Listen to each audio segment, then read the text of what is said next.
bara minna okkur á breytta dagskrá að það er biblíulestur hérna klukkan 1:30, þannig að núna er fyrri hálfleikur og seinni hálfleikur í samkomu á sunnudögum, alltaf hjá okkur. Þannig að þegar þessi samkomu er búin þá er kaffi og svo er aftur önnur samkoma klukkan 1:30 og þá er hann Hilmar að kenna okkur í Rómverja bréfinu. Síðan er bænastund á þriðjudaginn klukkan 5 og við þurfum að biðja fyrir þjóðin okkar og landin okkar. Þurfum virkilega að biðja. Jesús hann sagði okkur að við þyrftum að biðja og við þurfum að biðja fyrir landin okkar og þjóðunum. Unglingasamkoma á föstudaginn klukkan 8. Já, það er unglingasamkoma á föstudaginn klukkan 8. Nú fengu þeir að hafa samkoma á föstudögum, unglingarnir okkar, og endilega segja öðrum unglingum frá. Föstudaginn klukkan 8. Og það er bara allt vegna þess að Jesús, hann er með okkur hér í dag, að þess vegna komum við saman. All because of Jesus. All because of Jesus. All because of Jesus. All because of Jesus we are here. Because of His blessing, oh, with wonderful blessings we are here. All because of Jesus. All because of Jesus. All because of Jesus we are here.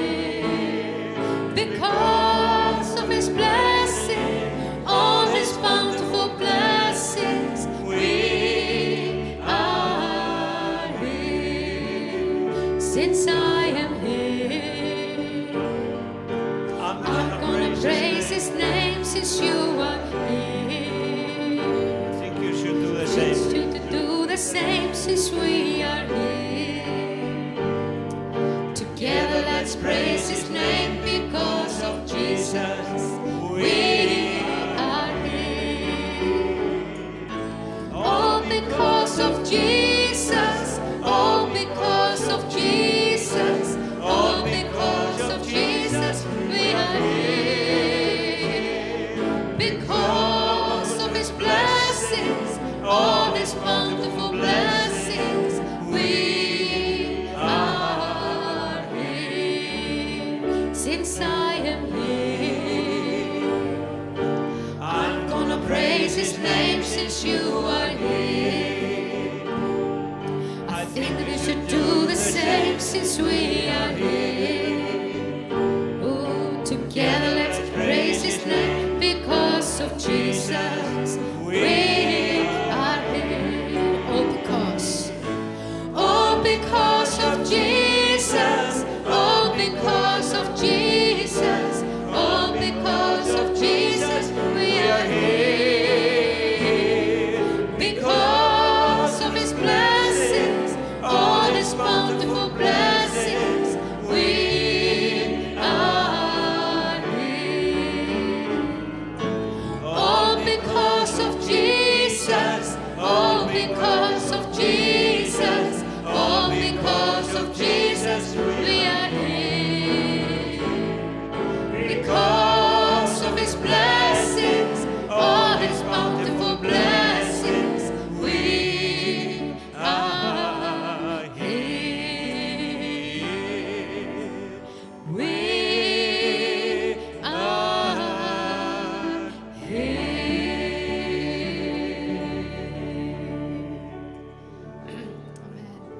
Amen.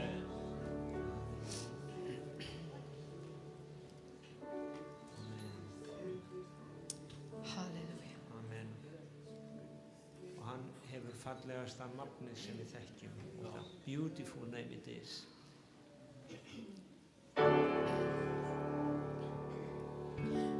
You were the word at that beginning, one with God the Lord Most High. Your hidden glory in creation, now relieved in you, our Christ.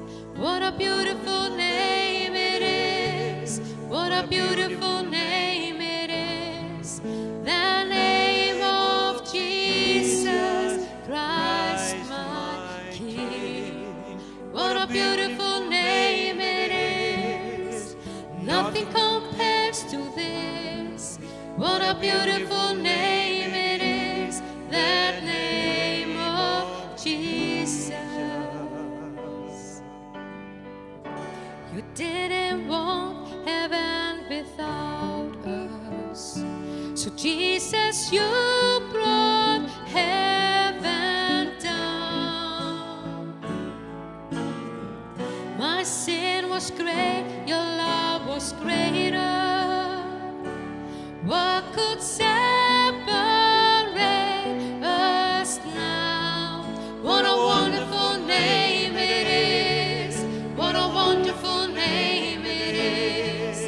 The name of Jesus Christ, my King.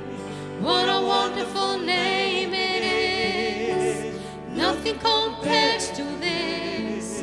What a wonderful name it is. That name of Jesus. What a wonderful name it is. That name of Jesus.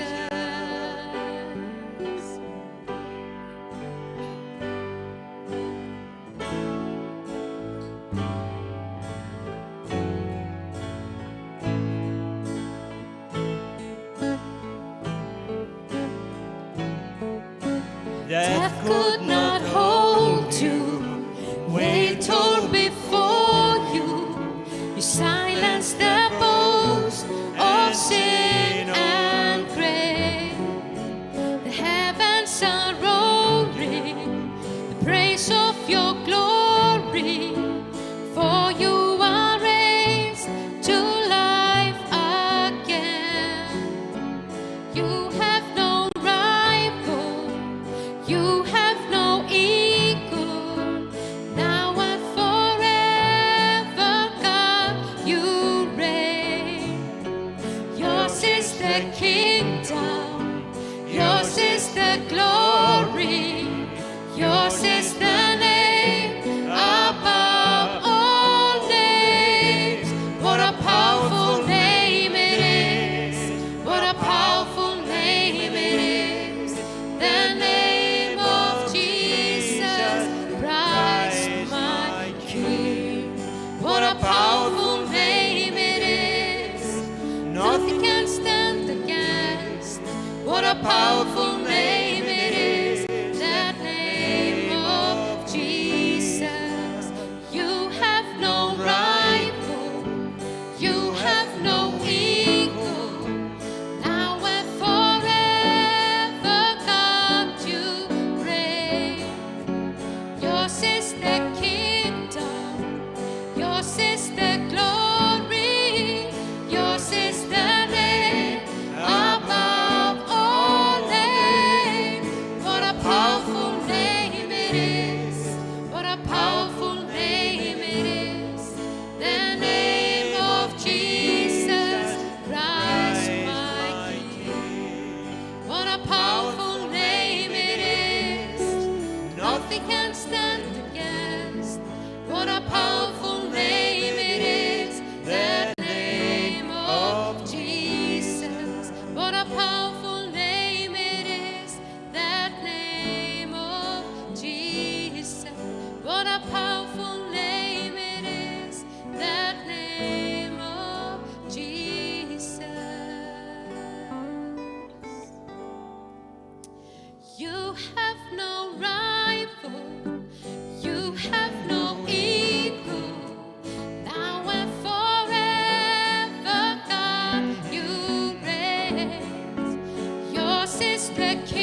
sannlega gott að eiga góðan Guð þegar stormur okkar, bara stormur í lífin okkar mætir okkur.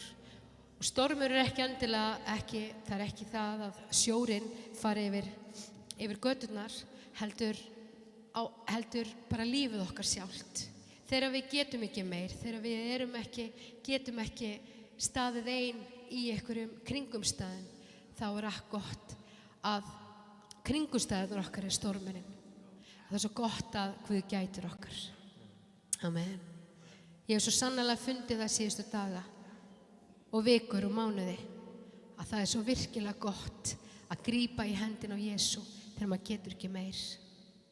Amen. Syngjum þetta einu sinni enn. Þegar hafið rís og stormur hvín. Þegar hafið rís og stormur hvín, hefur þú mig upp og gætir mín.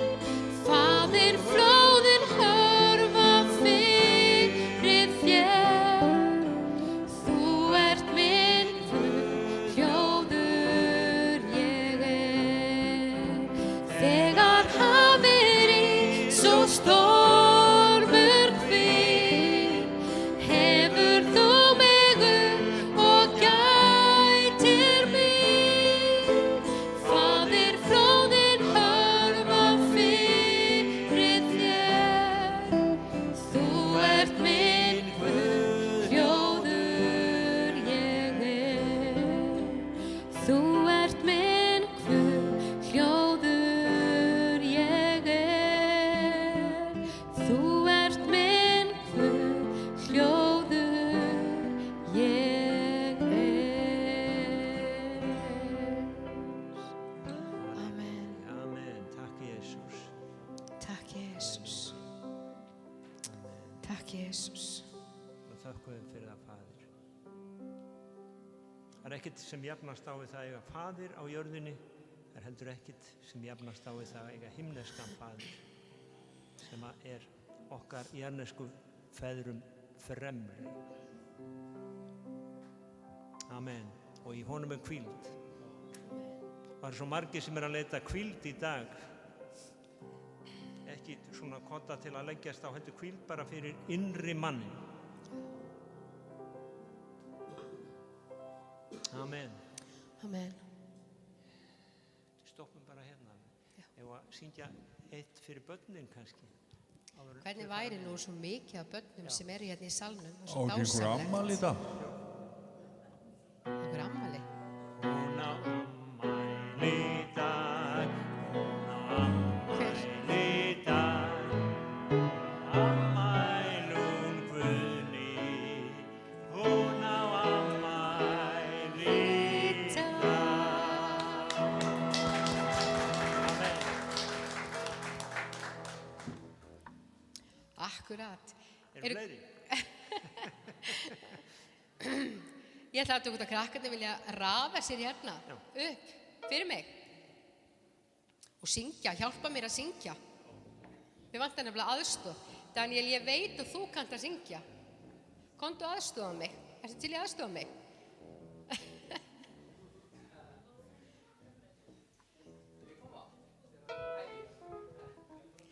Ætlarðu að koma? Hvaða lag kunnið þið rosalega vel?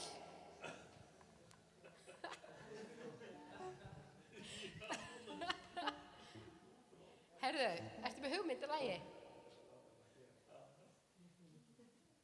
Daginn í dag? Kunnið þið það? Já.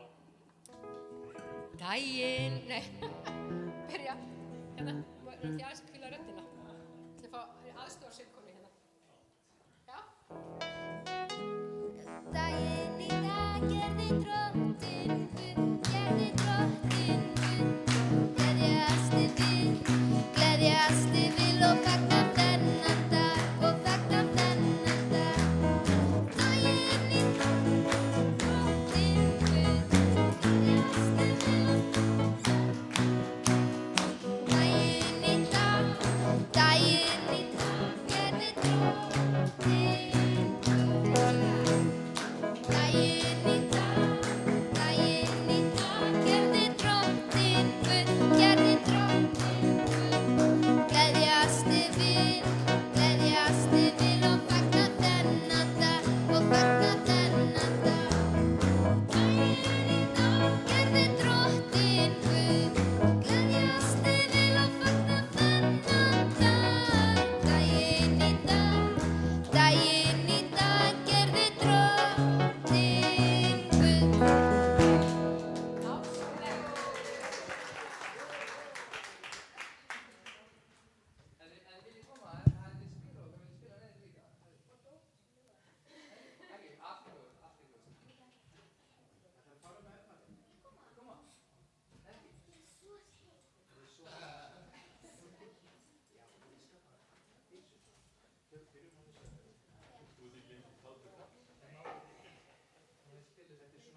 Já. Er það ekki á?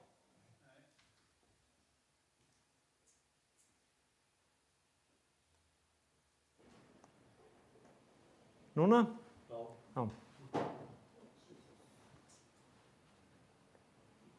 Það bara 2 ár síðan að Guðný var hérna að syngja með þeim. Það virðist svo stutt. Lífið svo, tíminn svo fljótur að líða. Gaman að sjá þig, Guðný mín. Og innilega til hamingju með daginn þinn. Einhver tíma var þetta svona, þegar maður var 21 árs, var það ekki, já, það var sjálfráða 16 þegar ég var alast upp og svo var eitthvað annað sem var 21 árs. Ha? Fjárráða, já, já. Vá, já, hún veit það. Já, já. En það eru margir sem tala skrýtna tíma. Þú er að koma, ekki að koma í kexhanda mér. En það hafa oft verið skrýtnir tímar áður. Og ef okkur finnst þetta skrýtnir tímar, þá held ég að við getum átt eftir að sjá ennþá skrýtnari tíma. Og það sem skrýtið að meðan við erum hér í vellistingum, okkur líður vel og allt það, að þá eru annar staðir í heiminum fólk sem trúir á sama Guð og við, að það á flótta, það lifir í skorti, og sumir í fangelsum fyrir trú sína og vitið að jafnvel núna í hinum vestræna heimi, Kanada, ég horfði á það í gær að þá var verið að stinga einum svona forstöðumanni í steinin, að vísu brautanlög. Hann hélt samkomu, en það var COVID. En sumir trúa því að Guðs lög séu æðri, mannalögum, og þeir halda áfram að koma saman til þess að tilbiðja Guð, en í dag þýðir það að maður fer í fangelsi í sumum löndum. Ég veit ekki hvort þeir myndu setja mig í fangelsi, en allavega þá virðist vera orðið mjög mikil svona andstaða við trúna á Jesú bara allstaðar í heiminum. Og ég post bara í morgun þar sem verið að tala ástandi í Afganistan. Það skelfilegt. Og sérstaklega trúsystkini okkar, þau eru á flótta og það eru erfiðir tímar fyrir þau. Og við þurfum að muna biðja fyrir trúsystkinum okkar og þakka bara Guði fyrir það að við lifum í frjálsu landi. Það ekki sjálfgefið lengur. En það sem ég langar að tala við ykkur í dag, og ef að börnin hefði verið þá hefði ég spurt hérna hvar Batman, en nú eru þau farið niður, þannig að ég ætla bara að segja hvar núna þessi Guð sem að Elísa kallaði eftir. Og það eru 2 spámenn sem að við heyrum talað í Gamla testamentinu, og annar hét Elía, hinn hét Elísa. Og spámaður einhver sem að, þegar við kennum spámenn í biblíuskólanum, að þá spámaður þessi fingur. Hann bendir á. Og einhver sagði ef þið vantar ef þú ert fastur í lífinu, þá þarf einhvern spámann til að segja þér til. Ef þú ert stuck, you need a prophet. Og spámaðurinn hann bendir á, en hann gerir meira en að benda á þig, hann líka bendir þangað og segir hér vegurinn, farðu hann. Hann ekki bara til að dæma okkur, hann til að leiðbeina okkur. Og Elía, hann hefur örugglega ekki verið sá skemmtilegasti fyrir sína samtíð. Ekki frekar en Snorri fyrir okkar samtíð. Og fyrirgefðu Snorri, en þú að gera það. En við skulum lesa aðeins þessa spámenn, og ég ætla að byrja á að lesa eina ritningu úr Jakobsbréfinu hann Elía. Þar segir að Elía, og þetta í 5. kaflanum og 17. versi, hann var maður sama eðlis, hann var bara maður eins og ég og þú. Og hann bað þess heitt að ekki skyldi rigna og það rigndi ekki við landið í 3 ár og 6 mánuði. Það rigndi ekki í 3 ár og 6 mánuði. Síðan var það hann Elísa, hann eftirmaður Elía og þegar þið þekkið öll lagin hérna sendu nú gullvagnin að sækja mig, að sagan segir að það kom, þessi gullvagn, hann kom og hann sótti Elía spámann og að það þá sem að Elísa, hann tekur við skikkjunni hans Elía og hann sem sagt tekur við hans þjónustu og nú stendur hann, Elía farinn og hann stendur frammi fyrir ánni Jórdan og nú hann að spurja, kemur hann með þessa spurningu, hvar nú Guð Elía? Og það sem að hann á við í raun og veru, hann var búinn að sjá Elía gera kraftaverk.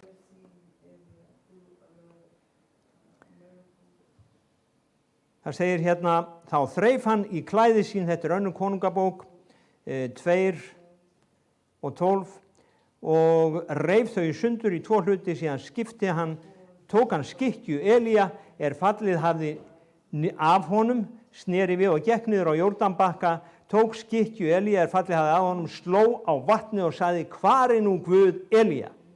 En hann sló á vatnið, skipti það sér til beggja hliða, en Elísa gekk yfir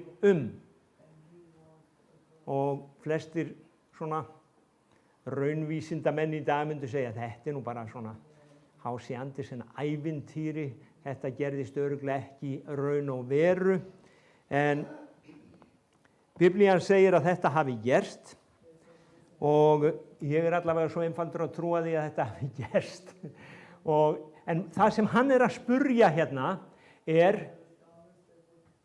virkar þetta fyrir mig? Hann var búinn að horfa á Elía, gera kraftaverk, tákn og undur og nú tekur hann skikkjuna og hann ætlar að prófa og segir bara, hvar nú Guð Elía? Og það virkaði fyrir hann líka. Og í sambandi við tímana sem við lifum á, ég ætla að gefa ykkur hérna eina ritningu úr Predikaranum og predikarinn var Salómon konungur. Ég voni ég hafi ekki mörg álit á því. Maður svo mikið að guðfræðingum hérna að það kemur alltaf second opinion. En við skulum bara trúa því að þetta sé hann og það skiptir kannski ekki öllu máli. Í versi 9 segir, það sem hefur verið það mun verða og það sem gjörst hefur það mun gjörast og ekkert nýtt undir sólinni. Það sem hefur verið, það mun verða og það sem gjörst hefur, það mun gjörast og ekkert nýtt undir sólinni. Og ég held að þetta sé mjög gott vers fyrir unglingaveikina, unglingar sem vita allt, að það margt sem hefur gerst áður. Unglingar hafa nefnilega þann vana eða kenningu að halda það að við sem erum orðin svona aðeins eldri að við vitum ekkert að því að við erum ekki alin upp á þeirra tíma. En málið að það sem að gerast núna hefur gerst áður. Og Elía, ég vil bara gefa ykkur, Elía, nafnið hans þýðir, Guð Jehóva. Eða, eins og hebreskan segir, Guð. Elísa þýðir hins vegar, Guð hjálpræði, God is salvation. Og ef við komum hérna núna inn í þessa sögu, að þegar Elía hann býður, og það í Nýja testamentinu, og nú skulum við aðeins koma í fyrri konungabók, 17. kafla, og lesa frá versi 1, þar segir Elía Tisbíti frá Tisbe, í Gilead sagði við Akab, svo sannarlega sem drottinn Guð Ísraels lifir, sá í þjóna, skal þessi árin hvorki drjúpa dögn né regn nema ég segi. Og svo það að orð drottins kom til Elía, far þú héðan og hald austur á bóginn og fel þig við lækinn Krít sem fyrir austan Jórdan og þú skalt drekka úr læknum og hröfnunum hef ég boðið að fæða þig þar. Hann gjörði svo sem drottinn bauð honum, fór og settist að við Lækingríð sem fyrir austan Jórdan og hrafnarnir færðu honum brauð og kjöt á morgnana og brauð og kjöt á kvöldin úr læknum drakk hann.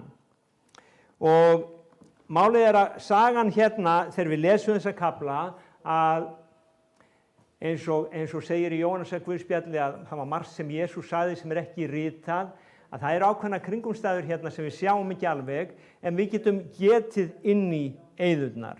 Af hverju þurfti Elía að fela sig? Jú, hann var búinn að segja eitthvað sem féll ekki í kramið hjá sem sagt, fólki, hvorki hjá konungnum eða hjá þjóðinni. Og hann var í rauninni búinn að kalla þurrk yfir landið. Og við getum spurt okkur, af hverju gerðist þetta þarna? Jú, það voru skrýtnir tímar.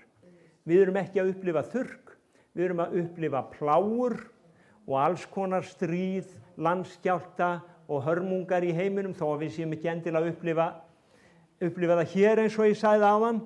En þetta var tími guðleysis. Og guðleysið, það eru margir sem halda það í dag að guðleysið sé eitthvað hræðilega nýtt. Og ég las komment frá ungri stúlku sem var að tala við sér eldri menn eða konur og hún sagði, þið eru svo full af fordómum, þið vitið ekki neitt. Og mér fannst þetta bara svo típist, en hérna sjáum við að saurlifnaður hefur alltaf verið til, það er ekkert nýtt. Fólki finnst þetta svo nýtt í dag, dagblaðið sem sagt dag eftir dag að birta myndir af alls konar fólki, nú eru hjón að miðla sem sagt hjónarúmunni með einhverjum öðrum hjónum og þetta er svo rosalega flott og fínt í dag. En þetta er bara það sem Biblían kallar saurlifnað og þetta verður alltaf verið til, þetta er ekkert nýtt. Og nema það að við mögum ekki kalla það saurlifnað, þá föllum við ekki í kramið.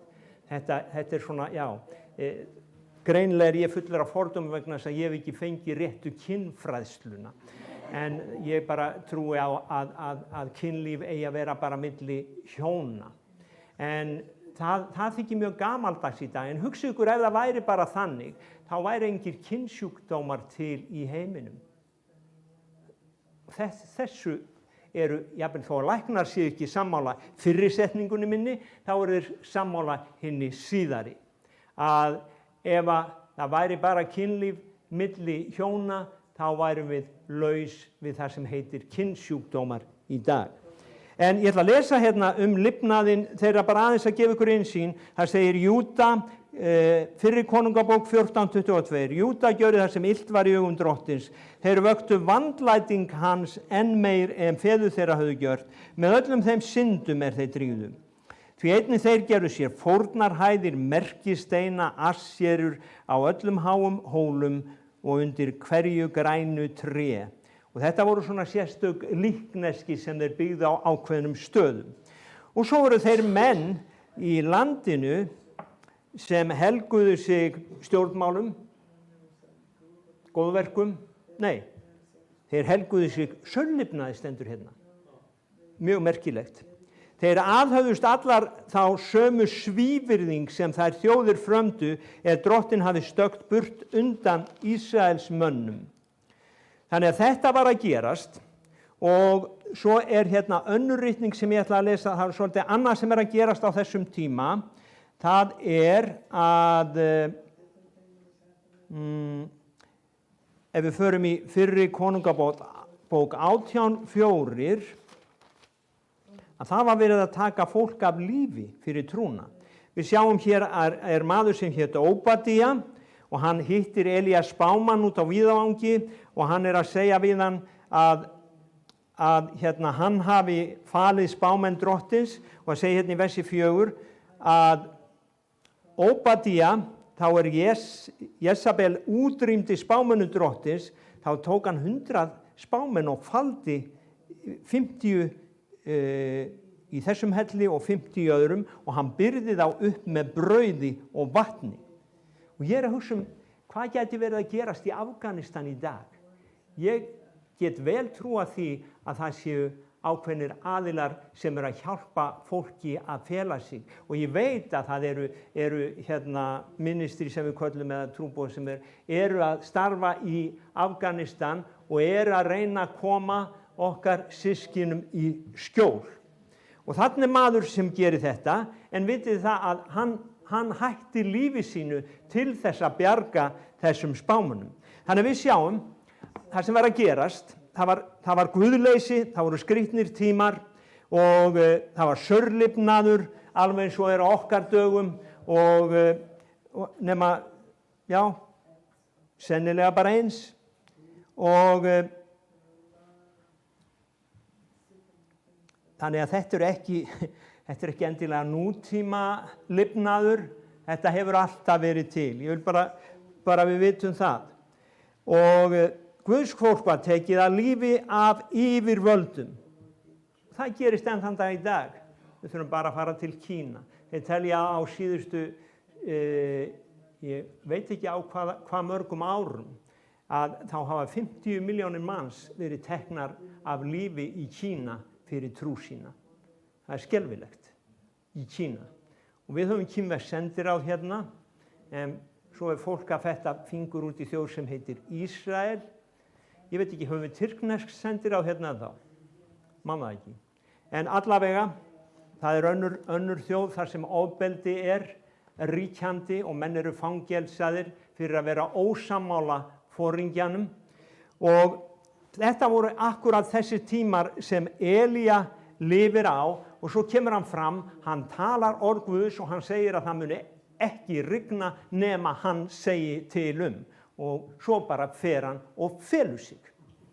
Og við heyrum talað alls konar mál í dag að hérna hafa verið að tala loftslagsmál og svona, en hérna þarna er Elía og þarna er þessi þjóð og ég var að hugsa hvernig sér fólkið hann. Var hann ekki einn af okkur svona þessu brenglaða fólki hérna, hvítasunum mönnum sem alltaf eru með sín boð og bönn, alveg örugglega. En sem sagt, hann fer og felur sig, en það sem gerist, og mér finnst AKAP hafa það kannski fram yfir okkar stjórnmálamenn, að við lesum það að hann fer allt landið að leita vatni og vatnslindum og sendi fólk, en svo fer hann líka allt landið að leita að Elía, af því að hann vissi að ef hann geti fundið Elía, þá geti hann kannski fengið hann til að skipta skoðun. En ég hef ekki séð okkar stjórnmálamenn koma hérna og tala við spámenn, leita ráða hjá spámönnum okkar tíma, allavega ekki opinberlega, kannski einhver staðar í felum, en svo veit ég ekki heldur hvort að við þurfum fyrirbæn fyrir loftslagsmálunum. Vísindamenn skiptast í 2 hópa. Það var einn þekktur vísindamaður hér á landi að segja að talnafræðin hjá þeim með loftslagsmálin, hún væri ekki mjög vísindaleg, en allavega þá veit ég það sem Biblían segir, að það mun koma nýr himinn og ný jörð og Guð hann mun sjá loftlagið. Það var eins og talað ósonlagið, það er allir búin að gleyma því núna. Og ef við förum svona, 1000 ára aftur í tímana, þá var mjög lítill vatnajökull.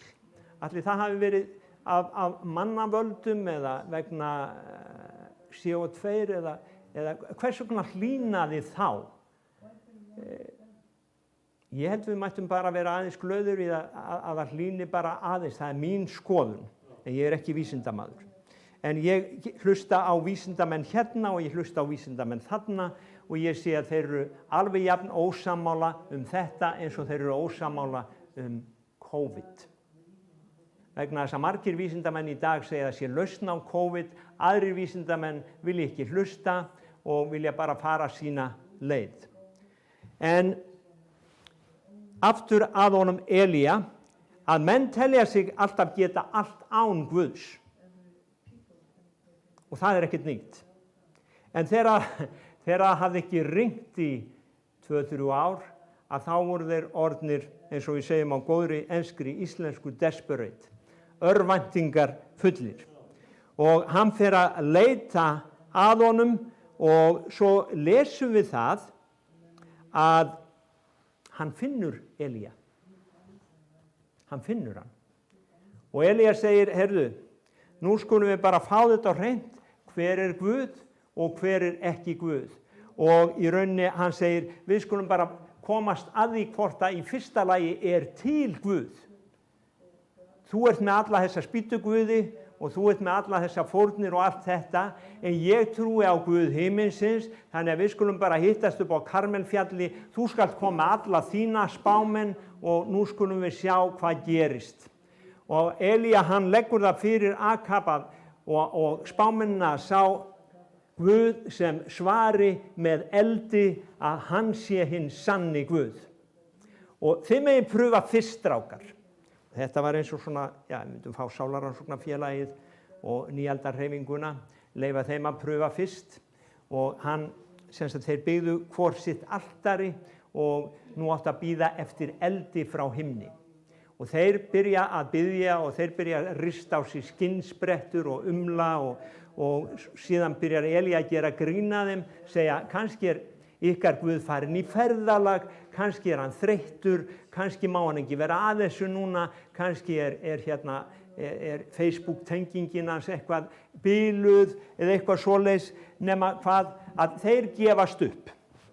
Og þá er það Elía, hann lætur grafa skurði kringum altari sem hann hefur reist og í vatnsskortinum, takið eftir því í þessum vatnsskorti, þá notar hann dýrmætt vatn til að fylla skurðin og hann ögraði þeim. Og ég held við föttum það ekki, hann ögraði þeim alveg gífurlega með þessu meðan ekkert allir voru að drepast úr þorsta og dýrin voru að deyja að þá bara hellir hann vatni. Og hann hellir yfir fórnina, síðan ákallar hann sinn Guð og við sem þekkjum söguna, við vitum það að það kom eldur frá himni og eyddi fórninni. Og það er þá sem að Elía, hann lætur í raun og veru bana öllum falsspámönnunum. Og það eru misjafnar skoðanir af því hvað er fallegt og hvað er ekki fallegt. Dauðadómur er aldrei fallegur en það var það sem var gert þarna og í raun og veru þá verða svona þáttaskil í sögu Ísraels þarna og það verður ekki algjör endurreisn strax en það kemur sem sagt fellur eldur af himni og síðan byrjar að rigna aftur. Það kemur regn. Guð gefur regn á jörð. Og skrýtnir tímar, já, skrýtnir tímar. Þarna kemur dómur Guðs yfir alla falsguðina og það kemur dómur Guðs yfir Akab og Jezabel ef þið lesið kaflana á eftir. Og í Biblíunni þá lesum við að dómurinn byrjar á húsi Guðs. Í 1. Pétursbréfi 4:17 þá lesum við að dómurinn byrjar á húsi Guðs. Og ég trúi því að eins og þessi kynslóð hegðar sér í dag, ef að, já við segjum, Guð er svona,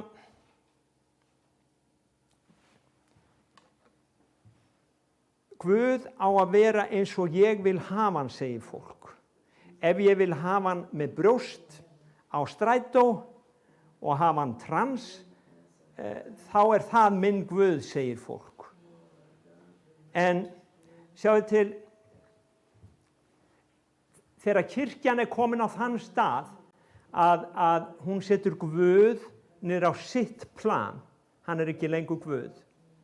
Hann er bara eitthvað eins og einhver fígúra í mínum höndum, að þá er komið að því að Guð, hann dæmir. Það kemur að því að Guð dæmir. Hann dæmir. Og trúarjátning íslensku þjóðkirkjunar er á, ég man hann nú ekki alla utanbókar, en ein setningin er að hann mun koma og dæma lifendur og dauða. Hann mun koma og dæma lifendur og dauða. En Góðu fréttirnar eru það að Jesús Kristur, hann í gær og í dag hinn sami. Við getum alltaf snúið okkur til hans. Og það er það sem Guð býður alltaf eftir með allan heiminn, með þjóðirnar. En þegar ég var að lesa þetta og var að hugsa þessa tíma, ég var að hugsa tíman sem hann lifði á og þegar COVID koma og allir voru í ótta og volæði, að þá hugsaði ég, hvar nú Guð Elía? Er hann ekki nógu sterkur fyrir COVID? Er hann ekki nógu sterkur fyrir þessa plágu? Getur hann ekki læknað okkur á COVID? Getur hann ekki hindrað að við fáum COVID? Er hann ekki Guð? Hvar nú Guð Elía? Og það er það sem kristnir ætti að spyrja þegar eru skrýtni tímar. Hvar okkar Guð núna? Hvar Guð? Hvar Guð? Er hann ekki alveg fullmáttugur fyrir þessa tíma? Og aftur kemur orðið, það ekkert nýtt undir sólinni. Sé nokkuð sem okkur finnst vera nýtt, að þá hefur þá orðið til fyrir löngu. En ég ætla að hann Akab, þegar hann hitti Elía, vitið hvað hann sagði við hann? Ert þú hér, þú skaðvaldur Ísraels? Og þegar ég las þetta, þá einmitt kom til mín að þetta svona skilgreina svo margir okkar Guð og trúna á Guð. Það eru trúarbrögðin sem eru vandamál alls. Það bara það að við trúum á Guð, að það vandamálið. Og svo þessi trú og þessi trú og þessi trú. Sjáðu, það þarf ekki trú til þess að menn séu ósáttir. Það alveg nóga ófriði þó að menn trúi ekki á neitt. Menn geta alveg barist án trúar. Þeir þurfi ekki trú til. En þetta bara svo típist. Ert þú hér skaðvaldur Ísraels? Og mér langaði bara að enda á því að segja ykkur að í ritningunni talað að við eigum eftir að sjá daga Elía aftur koma á ný. Og nú ég var að tala eitthvað sem hefur gerst, nú ætlum ég að tala eitthvað sem á eftir að gerast. Og það svo merkilegt með ritninguna að hún hefur sagt okkur hlutina fyrirfram og margt sem að ritningin hefur sagt okkur fyrir hefur gerst. Guð, hann dreifði Ísraelsmönnum út allan heim, hann safnaði þeim saman aftur.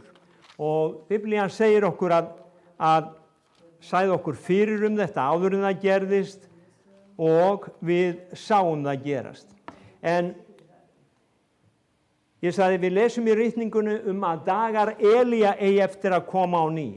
Og ég ætla að fara með ykkur í Opinberunarbókina 11. kafla, 3. vers, þar segir vottana mína 2 og hér erum við komin inn á aðra skrýtna tíma eða tímabil. Vottana mína 2, munið hvað ringdi mörg ár?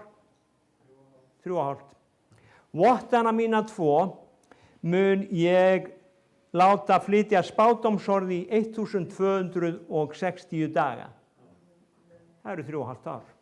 Sekkjum klædda. Þetta eru olíuviðirnir 2, ljósastikkurnar 2 sem standa frammi fyrir drottni jarðarinnar. Svo kemur, og ef einhver vill granda þeim gengur eldur út úr munnið þeirra og eyðir óvinnum þeirra. Og spyr einhver, trúir því að fari eldsúlur út úr, menn gera svona teiknimyndir, en ég trúi því að hér sé átt við orð Guðs vegna þess að það oft kallað eldur í ritningunni. Þá gengur eldur út úr munnið þeirra og eyðir óvinnum þeirra. Ef einhver skyldi vilja granda þeim skal hann með sama hætti deildur verða. Þeir hafa vald til að loka himninum til þess að eigi rignum spádómsdaga þeirra. Þeir hafa vald yfir vötnunum að breyta þeim í blóð, slá jörðina með hvers plágu svo oft sem þeir vilja. Ef þeir hafa lokið vitnisbyrðum sínum, mun dýrið sem uppstígur úr undir djúpinu heyja stríð við þá og mun sigra og deyða þá. Lík þeirra munu liggja á strætum borgarinnar miklu sem andlega heiti Sódóma og Egyptaland, þar sem drottinn þeirra var krossfestur. Menn af ýmsum lýðum, kynkvíslum, tungum, þjóðum sjá lík þeirra 3,5 dag og leyfa ekki að þau verði lögð í gröf. Og þeir sem á jörðinni búa gleðjast yfir þeim og fagna og senda hver öðrum gjafir, því að þessi spámenn kvöldu þá sem á jörðinni búa. En eftir 3,5 daga fór lífsandi frá Guði í þá og þeir risu á fætur.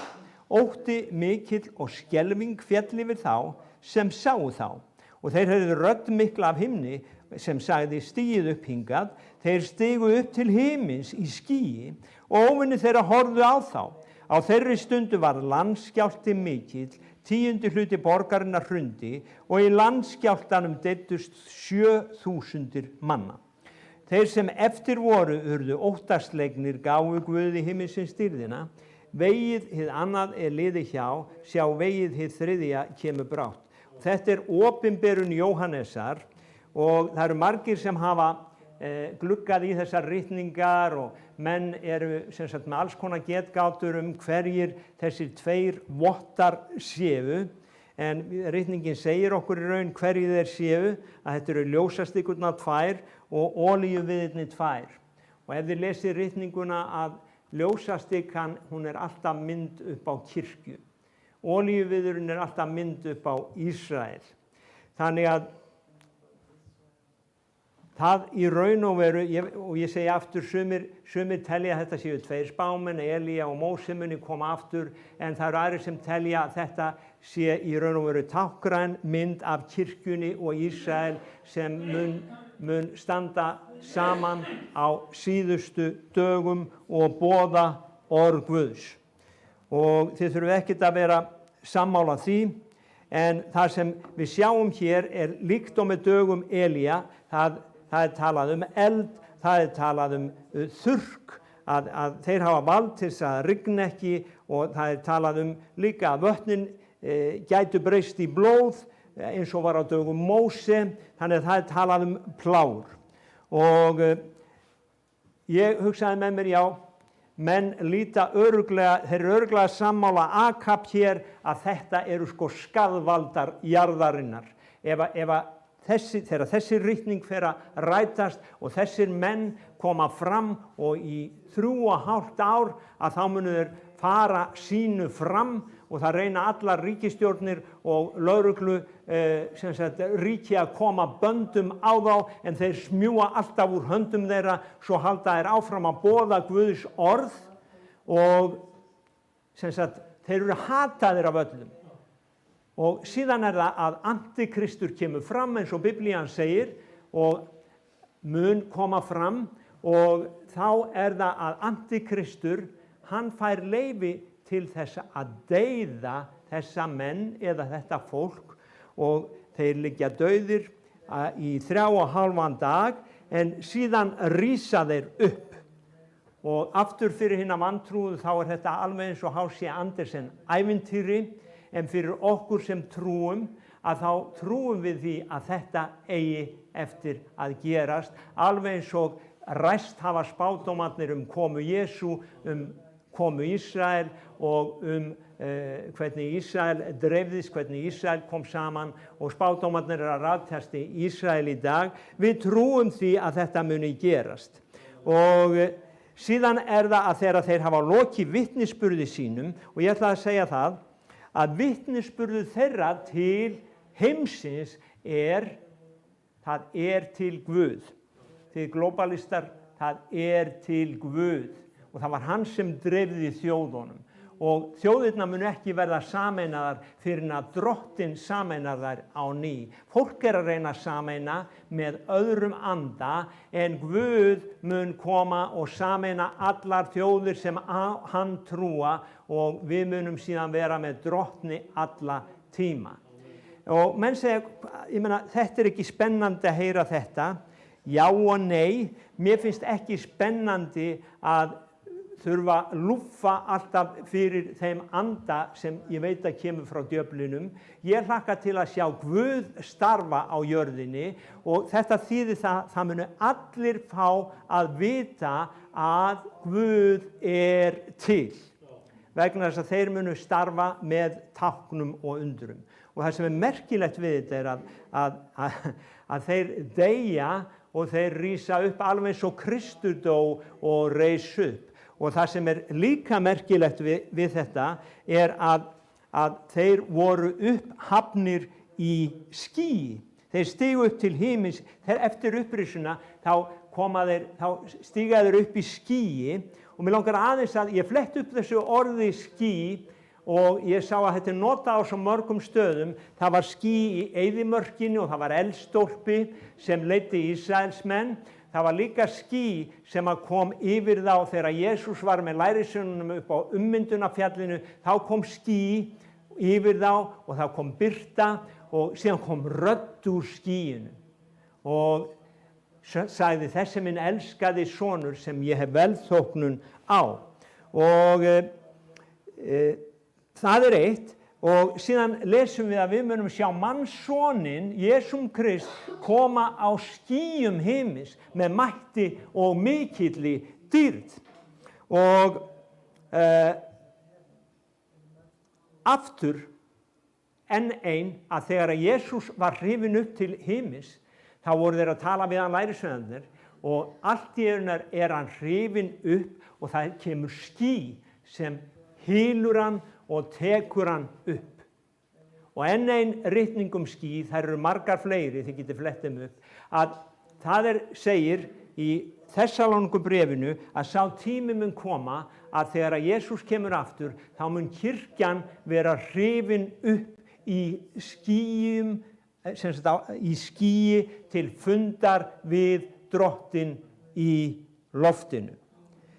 Mér finnst þetta mjög mögnuð lýsing hér í opinberunarbókinni og þessa hluti sem eiga eftir að gerast og ég veit það að til þess að Guð nái athygli mannana. Ég að hugsa að hafið þið tekið eftir því að fólk núna þegar þessi plága hefur verið, hvað það sem fólk getur ekki beðið eftir?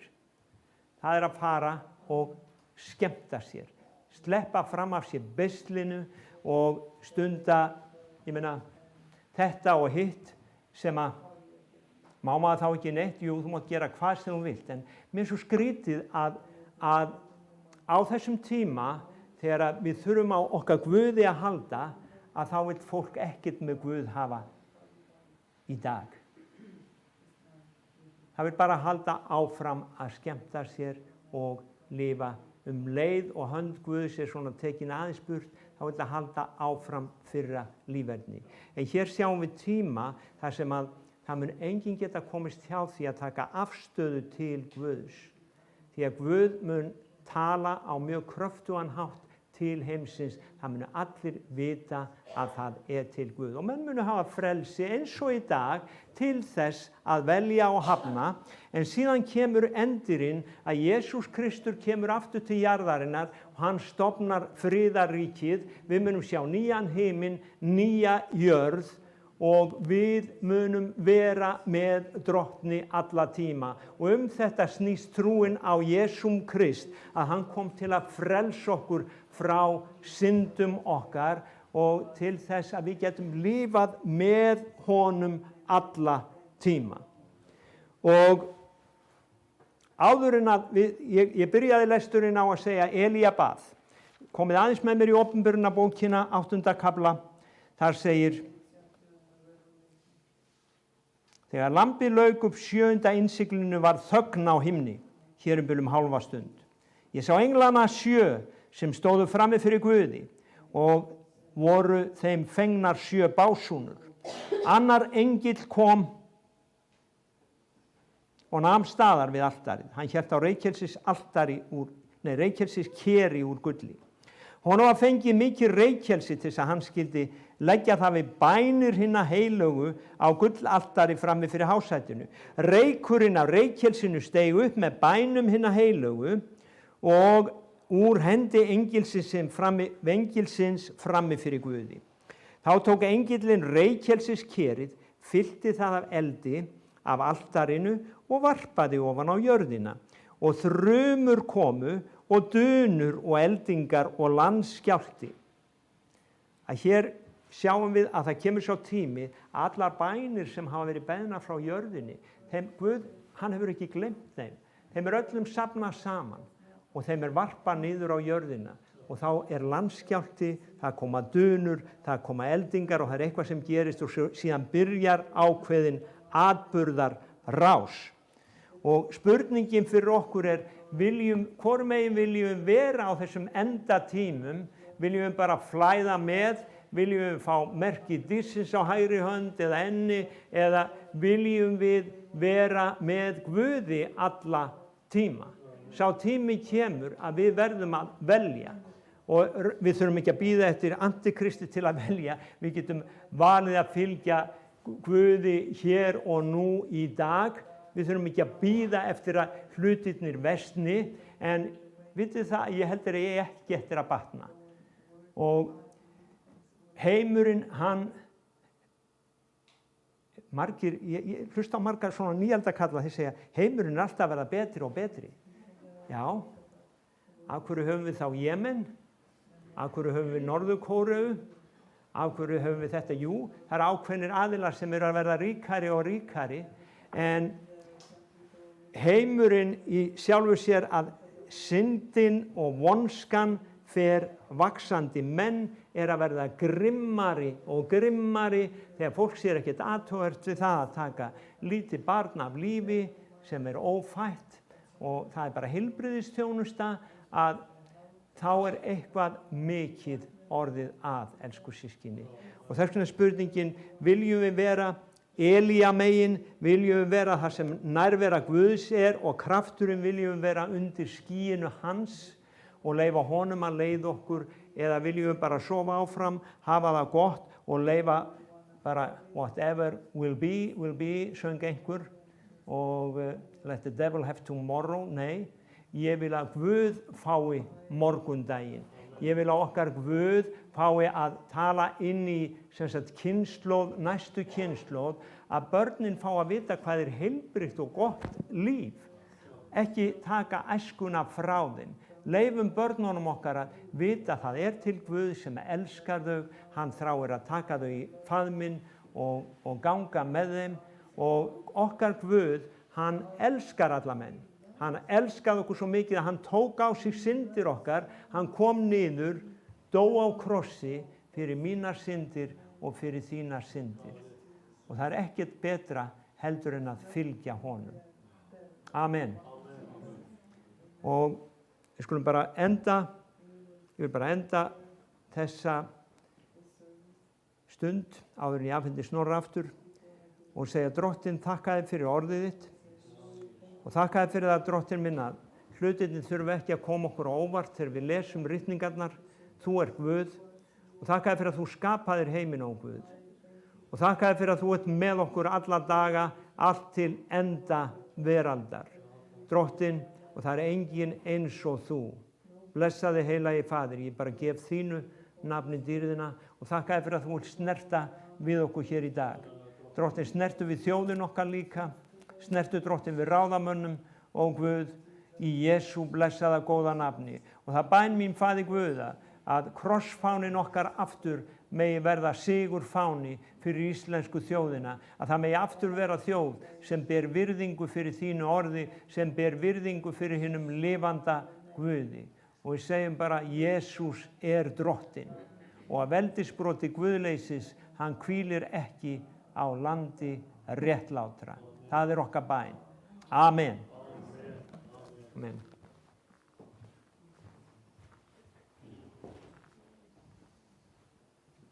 Systkin, þá eru komin að lok þessara stunda. Megi Drottinn sannarlega vera með ykkur og blessa ykkur. Og ég vil líka segja að á eftir, klukkan 12:30, þá ættum við að vera hérna með biblíulestra eða biblíulestru. Við erum alveg hjartanlega velkomin. Við skulum hafa þennan dag sem helgidag í húsi Drottins. En áður en við leggjum í aðra eins setu og biblíulesturinn, þá skulum við fara upp og fá okkur festingu. Það er samfélag, það er kaffi eða te eða hvað sem er vikið. Það er allavega eitthvað á borðum.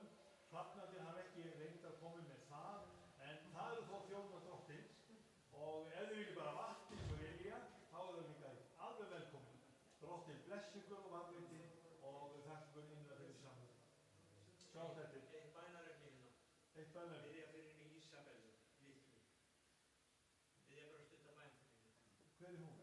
Hún er dóttir Halldóru sem hefur oft verið með okkur. Já, Drottinn, þakka þér fyrir að við mögum minna þig á þessar litlu stúlkur. Gefðu Drottinn mér lækningu þína, snertingu þína. Og þakka elskaði Herra að þú vilt sannarlega hressa hana við og við mögum vita, Drottinn minn, að þú heyrir bænir okkar og eins og var á dögum Elía, þá heyrðir bænir hans og takk fyrir að við mögum vera í þeim sporum sem Elía var í. Í Jesú nafni frá Nasaret, þá bjóðu þessari stúlku heilbrigði í Jesú nafni. Amen.